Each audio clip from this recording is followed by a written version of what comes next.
मेरी नानी जो 2003 में गई थी, मैं आज भी उनसे कनेक्ट करता हूँ। आप मान रहे हो कि अगला जन्म हो गया है। जन्म में टाइम लगता है। जब एक कोई इंसान अपनी बॉडी छोड़ता है तो दो किस्म से बनता है, या तो वो पितृ बनेगा मतलब एंसेस्टर, या वो प्रेत योनि में जाएगा। तो प्रेत योनि वाले नीचे जाते हैं और पितृ हो गए जो हमारे पूर्वज बन के स्वर्ग लोग, भूलोक, या कई बार वो भी नीचे जा सकते अगर आपके कर्म अच्छे नहीं थे।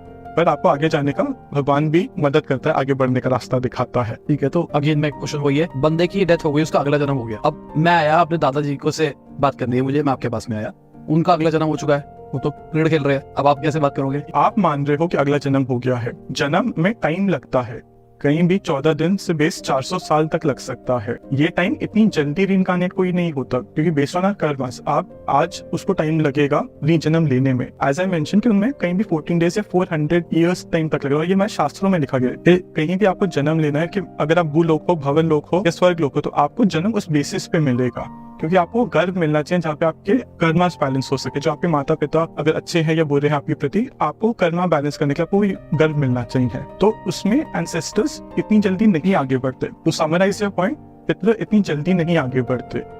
बिकॉज जब मैं सेशन करता हूँ तो मैंने 1965 वॉर वेटरन्स तक के सेशंस करे हुए हैं। मेरी नानी जो 2003 में गई थी, मैं आज भी उनसे कनेक्ट करता हूँ। और ये सब सिर्फ मैं नहीं, कितने लोग होंगे आपके जो ऑडियंस है, उनको अपने आज भी 10-20 साल बाद अपने दादा दादी नाना नानी के सपने आते हैं।